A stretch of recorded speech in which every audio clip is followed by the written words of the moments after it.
Business ਚਲਾਉਂਦੇ ਹੋ, ਜਦੋਂ ਟੈਕਸ ਭਰਨ ਦਾ ਸਮਾਂ ਆਉਂਦਾ ਹੈ ਤਾਂ ਤੁਹਾਨੂੰ ਇੱਕ ਭਰੋਸੇਯੋਗ ਟੈਕਸ ਅਕਾਊਂਟੈਂਟ ਦੀ ਲੋੜ ਹੈ ਜੋ ਟੈਕਸ ਬੈਲੈਂਸ ਦਾ ਤੁਹਾਡੇ ਪੱਖ ਵਿੱਚ ਜਾਣਾ ਯਕੀਨੀ ਬਣਾਵੇ।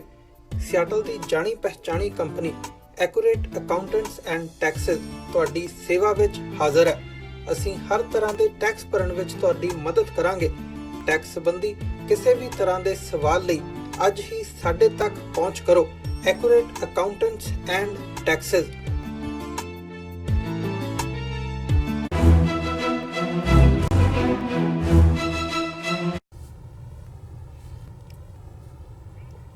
Viewers, welcome back in our program.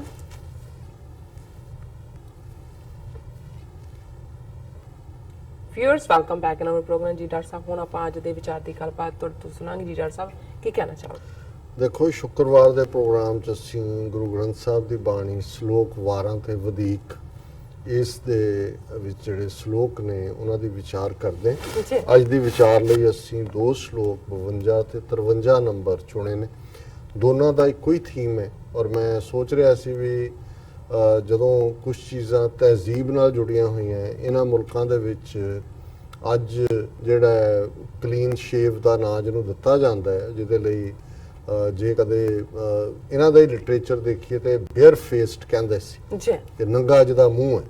ਔਰ ਸਾਡੇ ਕਲਚਰ 'ਚ ਜਿਹੜਾ ਮਜ਼ਹਬ ਤੋਂ ਵੀ ਬਿਯੋਂਡ ਦਾੜੀ ਦਾ ਹੋਣਾ, ਜਦੋਂ ਦਾੜੀ ਆਣੀ ਸ਼ੁਰੂ ਹੋ ਜਾਂਦੀ ਹੈ ਕਿ 13-14 ਸਾਲ ਦੀ ਉਮਰ 'ਚ ਹੀ ਜਾਂ ਮੁੱਛ ਫੁੱਟਦੀ ਹੈ ਤਾਂ ਸਾਡੇ ਟਰਮ ਵੀ ਮੁੱਛ ਫੁੱਟ ਗੱਭਰੂ।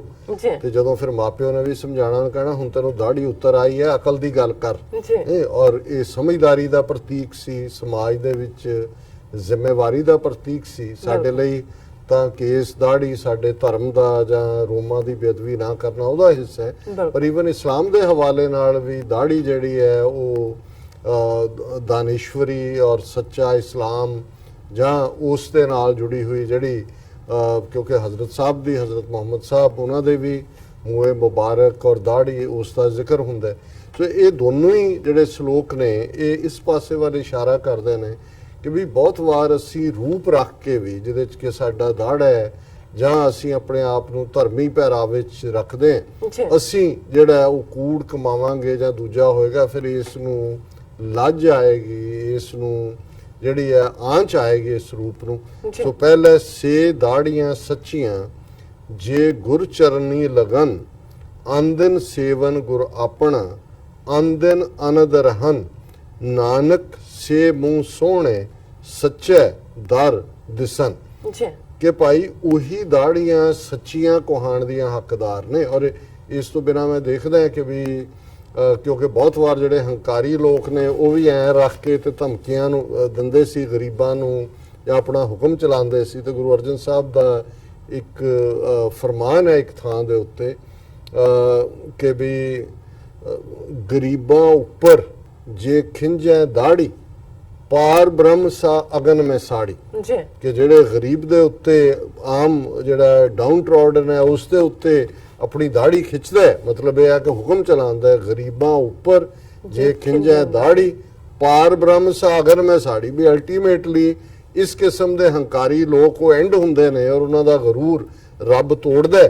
ਪਰ ਇੱਥੇ ਦੇ ਉਲਟ ਸੇ ਦਾੜੀਆਂ ਸੱਚੀਆਂ ਜੇ ਗੁਰ ਚਰਨੀ ਲਗਨ, ਕਿ ਜਿਹੜੇ ਗੁਰੂ ਦੇ ਚਰਨਾਂ ਦੇ ਨਾਲ ਰੱਬ ਦੀ ਯਾਦ ਵਿੱਚ ਜੁੜੇ ਹੋਏ ਨੇ, ਸੱਚਮੁੱਚ ਹੀ ਉਹਨਾਂ ਦਾ ਰੂਪ, ਉਹਨਾਂ ਦਾ ਖੂਬਸੂਰਤ ਦਾੜਾ ਉਹ ਸੱਚਾ ਕਹਾਣ ਦਾ ਹੱਕਦਾਰ ਹੈ। ਅੰਦਨ ਸੇਵਨ ਗੁਰ ਆਪਣਾ, ਅੰਦਨ ਅਨਦ ਰਹਿਣ। ਅੰਦਨ ਹੁੰਦਾ ਸਵੇਰੇ ਸ਼ਾਮ, ਦਿਨ ਰਾਤ, ਕਿ ਉਹ ਦਿਨ ਰਾਤ ਆਪਣੇ ਗੁਰੂ ਨੂੰ ਯਾਦ ਕਰਦੇ ਨੇ, ਦਿਨ ਰਾਤ ਆਨੰਦ ਦੇ ਵਿੱਚ ਰਹਿੰਦੇ ਨੇ।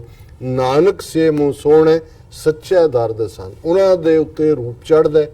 ਔਰ ਰੱਬ ਦੀ ਦਰਗਾਹ ਦੇ ਵਿੱਚ ਵੀ ਉਹੀ ਸੱਚੀਆਂ ਦਾੜੀਆਂ, ਸੁੱਚੇ ਮੂੰਹ, ਨਾਨਕ ਤੇ ਮੁਖ ਉਜਲੇ ਕੀਤੀ ਛੁੱਟੀ ਨਾਲ, ਕਿ ਉਹ ਉਜਲ ਮੂੰਹ ਦੇ ਨਾਲ ਨਿਰੰਕਾਰ ਦੇ ਦਰਬਾਰ 'ਚ ਜਾਂਦੇ ਨੇ ਤੇ ਕਿੰਨੇ ਹੋਰ ਉਹਨਾਂ ਦੀ ਬਦੌਲਤ ਜਿਹੜੇ ਨੇ ਉਹਨਾਂ ਦਾ ਪਾਰ ਉਤਾਰਾ ਹੁੰਦਾ। ਔਰ 53ਵਾਂ ਸ਼ਲੋਕ ਹੈ, ਮੁਖ ਸੱਚੇ ਸੱਚ ਦਾੜੀਆਂ, ਸੱਚ ਬੋਲੇ ਸੱਚ ਕਮਾਏ, ਸੱਚਾ ਸ਼ਬਦ ਮਨ ਵਸਿਆ, ਸਤਿਗੁਰ ਮਾਹੇ ਸਮਾਏ, ਸੱਚੀ ਰਾਸ਼ੀ ਸੱਚ ਤਨ, ਉੱਤਮ ਪਦਵੀ ਪਾਹੇ, ਸੱਚ ਸੁਣੈ ਸੱਚ ਮੰਨ ਲੈਣ, ਸੱਚੀ ਕਾਰ ਕਮਾਹੇ, ਸੱਚੀ ਦਰਗਹਿ ਬੈਸਣਾ, ਸੱਚੇ ਮਾਹੇ ਸਮਾਹੇ, ਨਾਨਕ ਵਿਣ ਸਤਿਗੁਰ ਸੱਚ ਨਾ ਪਾਈਐ ਮਨ ਮੁਖ ਭੂਲੇ ਜਾਂ ਕਿ ਜਿਨ੍ਹਾਂ ਦੇ ਅੰਦਰ ਰੱਬ ਵਸਦਾ ਹੈ ਉਹਨਾਂ ਦੇ ਮੂੰਹ ਵੀ ਸੱਚੇ ਨੇ, ਉਹਨਾਂ ਦੀਆਂ ਦਾੜੀਆਂ ਵੀ ਸੱਚਮੁੱਚ ਹੀ ਉਸ ਸੱਚ ਨੂੰ ਕਮਾਉਣ ਵਾਲੇ ਇਨਸਾਨ ਦੀ ਜਿਹੜੀ ਹੈ ਉਹ ਅਨਮੋਲ ਵਿਰਾਸਤ ਨੇ।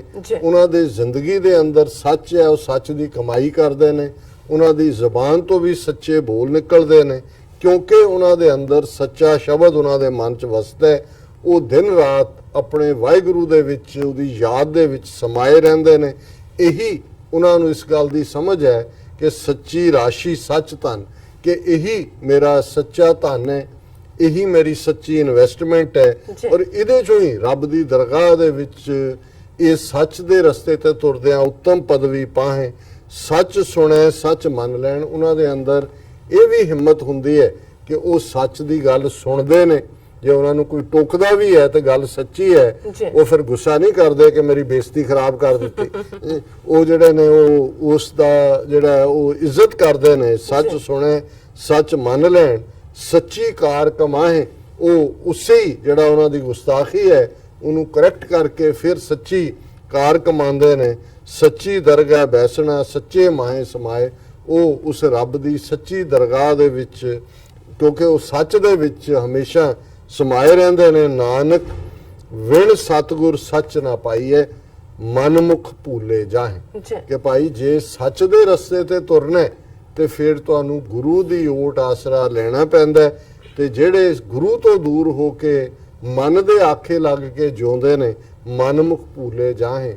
ਉਹ ਭੁੱਲਦੇ ਨੇ, ਉਹ ਗੁਨਾਹਗਾਰ ਹੁੰਦੇ ਨੇ, ਉਹ ਕੁਰਾਏ ਪੈਂਦੇ ਨੇ, ਉਹ ਗੁੰਮਰਾਹ ਹੁੰਦੇ ਨੇ।